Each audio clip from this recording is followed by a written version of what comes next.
Are you having a hard time figuring out what to get Dad for Father's Day? You should check out Row 1 Brand's Vintage Pictorum Gallery.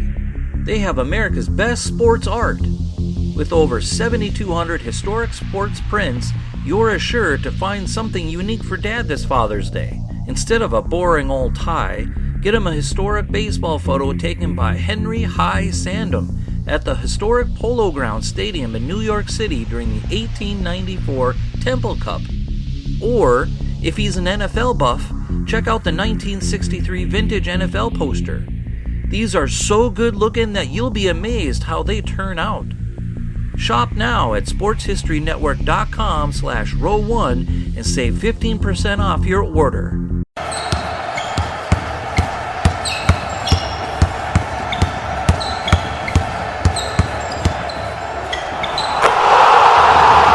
This is Basketball History 101 with Rick Loayza. Welcome back to Basketball History 101, part of the Sports History Network. I am your host, Rick Loayza, and this is the podcast where we bring to life some of the forgotten stories from basketball history. And today, we bring you a story about the Continental Basketball Association, or the CBA. This league had a very important role in the development of basketball players and coaches for over 60 years. While the NBA has been the premier basketball league in America since 1948, the CBA provided support to make that happen. The CBA was founded in 1946, the same year that the NBA was founded. And by the way, the NBA went by a different name for its first 3 seasons. It was called the BAA, or Basketball Association of America, but it all traces its history back to 1946.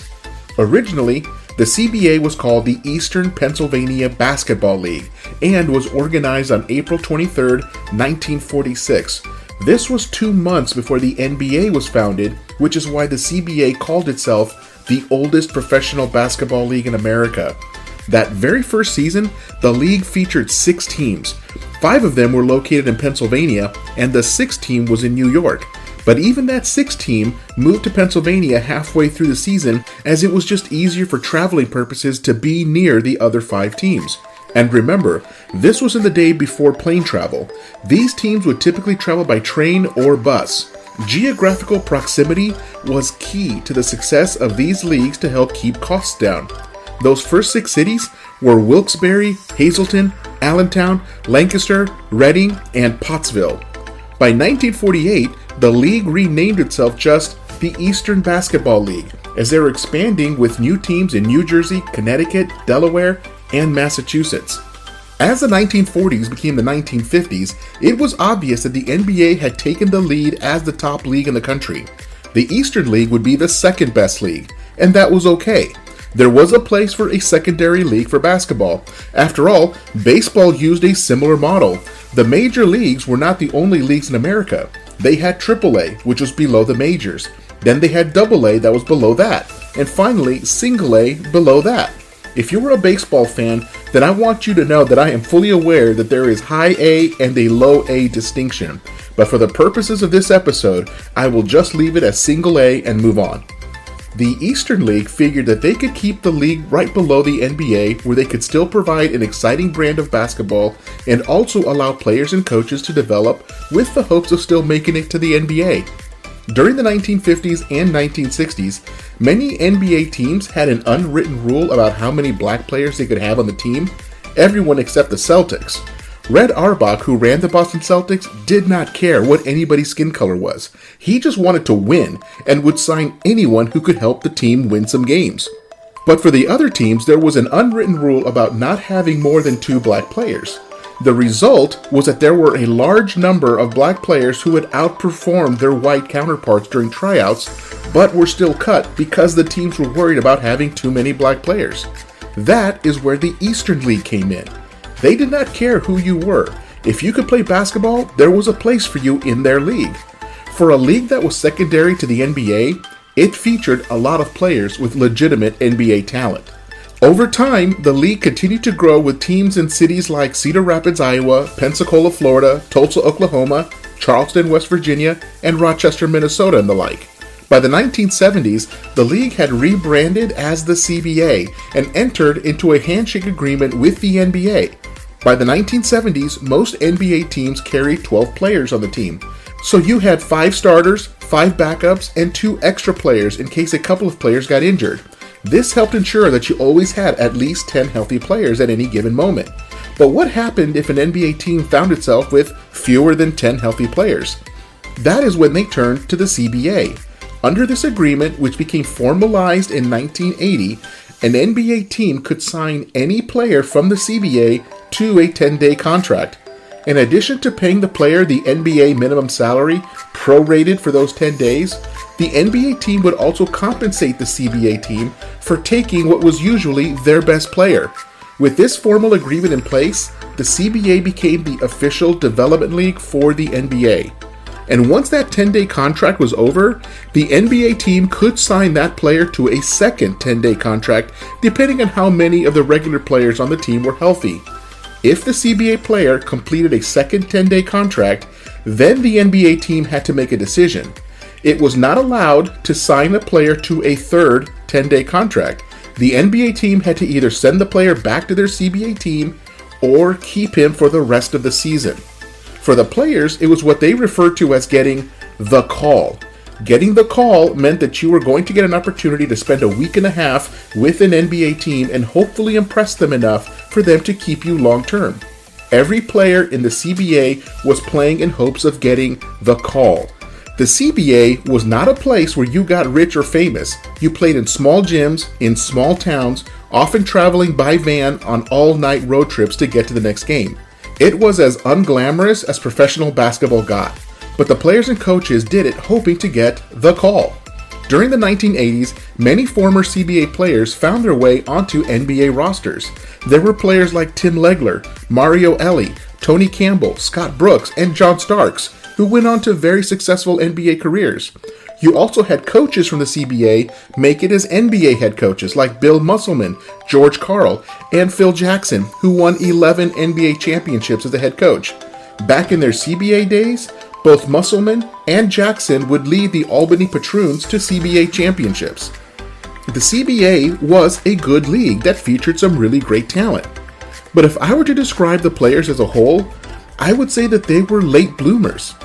That happens sometimes. Not everyone is ready for the NBA at the age of 18 or 19 like Kobe or LeBron or Zion Williamson. For some players and even some coaches, it takes a little longer to develop their skills to become NBA ready. And that's okay.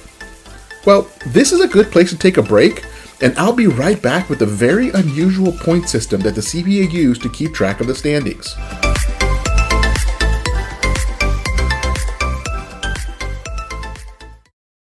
This podcast is part of the Sports History Network, your headquarters for the yesteryear of your favorite sport. You can learn more at sportshistorynetwork.com.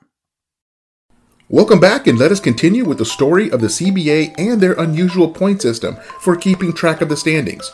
During the 1980s, the CBA went to a 7-point system for determining the league standings, instead of wins and losses like everybody else did. The system worked like this. There were 7 league standing points available for each game. There was 1 point awarded for whichever team won each quarter of the game, and then 3 points for the overall winner of the game. For example, a team could be down by 40 points going into the fourth quarter, but if they could outscore the opponent for just that fourth quarter, they could still salvage 1 point in the standings. At first glance, it seemed really unusual for a coach to call a timeout with only seconds left in a quarter to draw up a final play. But what was often the case was that the team was trying to win the quarter and get that point in the standings. The team had to constantly track 2 different scores. They had to track the overall game score, but they also had to track the scoring by quarter. The CBA also had a no foul out rule. No matter how many fouls a player received, they would not foul out of the game. However, once an individual player reached 7 fouls or more, the opponent would be awarded an extra free throw. So, an and 1 became an and 2.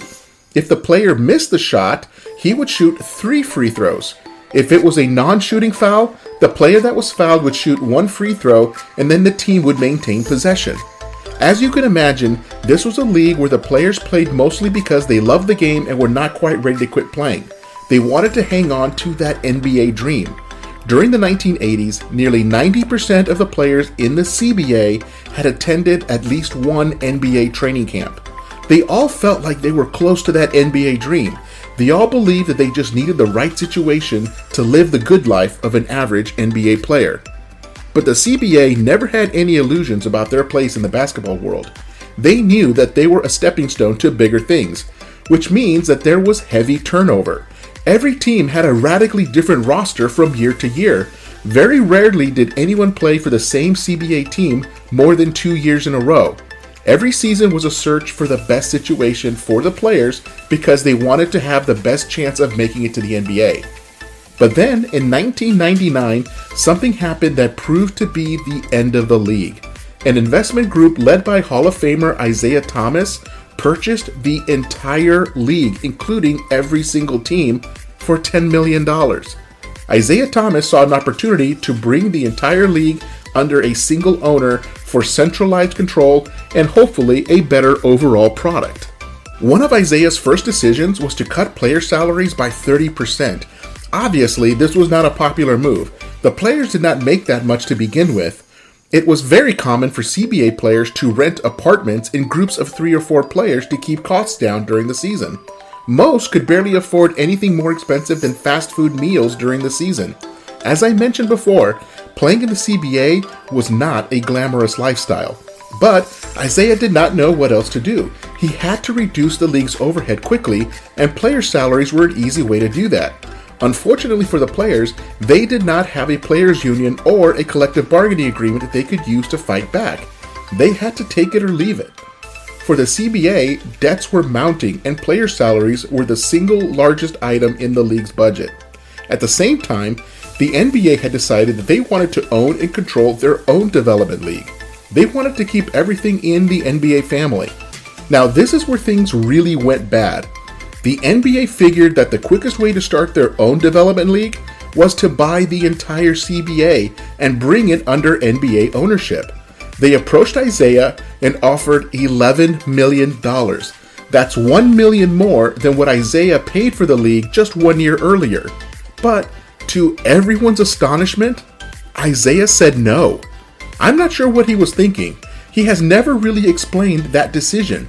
But once he said no, the NBA canceled its agreement with the CBA for signing CBA players, and they immediately announced that they were going to launch their own development league with 6 teams for that first season.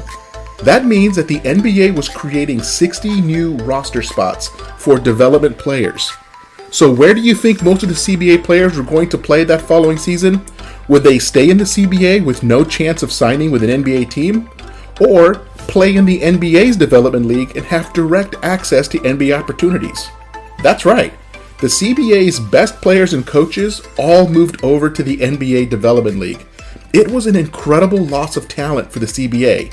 Overnight, the value of the CBA plummeted. At that point, Isiah would have been lucky to sell the whole thing for $1 million. Again, it was a very bad decision on the part of Isiah Thomas.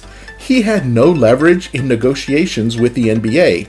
The NBA had deep pockets and could just start their own rival league if Isiah refused their offer. Business schools around the country should use this example as a case study of what not to do in negotiating a sale. But then, in an even weirder twist, Isiah was offered the head coaching job for the Indiana Pacers. But in order to take that job, he would have to sell the CBA. He could not find a buyer, so he placed the league into a blind trust and left for the NBA. A blind trust basically means that the CBA would continue to exist, but without a human owner. The owner was literally a piece of paper. With this new reality, the CBA did not even last 1 year. Their debts continued to mount, and they declared bankruptcy and ceased operations completely. Some of those previous owners were able to buy back their teams for just $1, and then took their teams to an even lower league called the International Basketball League. But after a couple of years, that league also folded. But the league had its place and served a great purpose. As far as basketball is concerned, during the 1988-89 NBA season, there were 54 players in the NBA who had previously played in the CBA. That came to 15% of the NBA's players with CBA experience. The CBA was a second chance for players who were cut by NBA teams. It gave them a chance to develop their skills and improve their overall game in hopes of making it to the NBA. As I mentioned earlier, not everyone can achieve NBA level skills at the age of 18 like Kobe Bryant or LeBron James. For some guys, it takes until they're 22 or 23 or even 24 to develop their skills to the point that they can have a successful NBA career. Today, the NBA's development league called the G League had 24 teams as of 2020, and it continues to grow and adding new teams every year. And it provides opportunities for late bloomers to continue working toward a career in the NBA. The CBA used to be that league. In fact, the CBA could have still been that league, but Isaiah Thomas killed the league with some really bad decision making. So, do not knock those lower leagues. There is some really good basketball being played there. Also, you never know which of these players is going to become an NBA star. Well, that's our story for today. Come back next week when we profile one of the early basketball stars, Dutch Denner. He played in the 1920s and was considered in his day one of the greatest players the game has ever produced. That's next time on Basketball History 101, part of the Sports History Network, the headquarters of Sports Yesteryear. Go to sportshistorynetwork.com to find out more about this and other sports history podcasts. If you like what you hear, please hit that subscribe button wherever you get your podcasts. Also, go ahead and give us a rating and a review, and that will help others to find this podcast more easily. And check out our page on Facebook. It's called Basketball History 101 Podcast. There, you will find shorter historical posts as well as comments and discussion starters on today's game. I'll announce there when new episodes come out. I want to thank my producer and editor, Jacob Loayza. Join us each week as we continue to mine the history of basketball for more great stories from the past. Take care, and see you soon.